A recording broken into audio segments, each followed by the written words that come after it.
jujubes.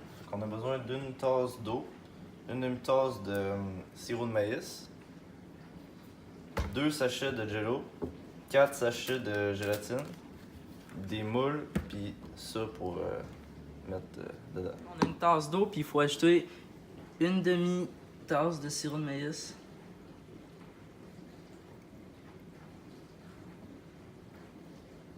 Voilà. Puis là, on va tout brasser ça. Fait que là, il faut bien mélanger pour que ça soit homogène.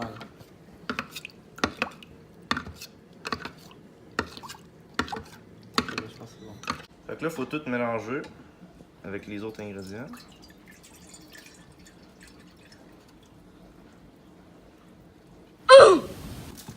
Donc les sachets de gélatine.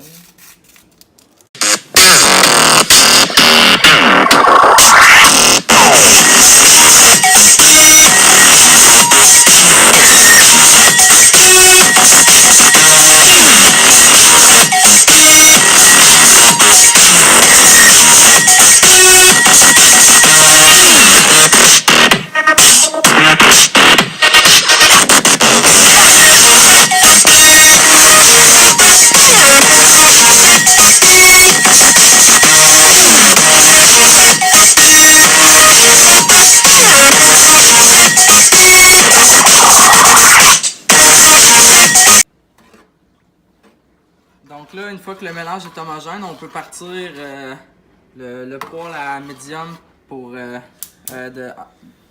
5 à 10 minutes.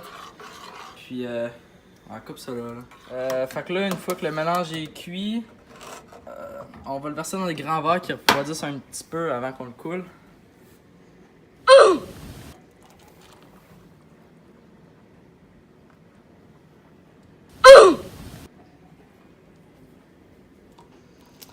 Bon, puis on va laisser la petite mousse monter en haut, puis ensuite on va les couler. Donc là, on a raclé toute la petite mousse qui était sur le dessus, là, contrairement à l'autre. Regarde la petite mousse, puis ici, il n'y en a plus. Donc là, on va le verser dans la bouteille pour pouvoir après le couler dans les moules.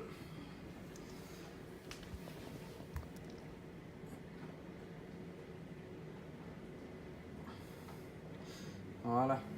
C'est bon. Maintenant qu'on a notre bouteille, on va le couler dans les moules.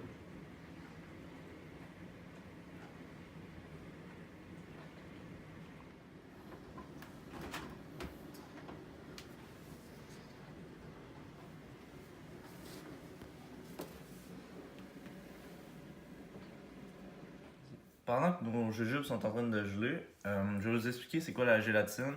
Donc, c'est un gélifiant et un épaississant. C'est super courant dans la cuisine et dans les jujubes dans notre cas. C'est fabriqué en chauffant du collagène et des os.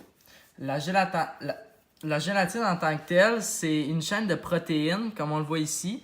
Puis quand on la chauffe à plus de 60 degrés Celsius ou 335,15 degrés Kelvin, les liaisons ils se défont puis ils vont se mélanger avec tous les autres ingrédients de notre recette. Comme nous, en l'occurrence, dans nos jujubes, c'est principalement l'eau et le sucre. Donc la gélatine va venir se mélanger avec eux. Puis ensuite, quand elle va refroidir, les liaisons vont se reformer puis ça va créer, ça va recréer à nouveau nos chaînes de gélatine. Donc là, nos jujubes, ils ont fini de refroidir.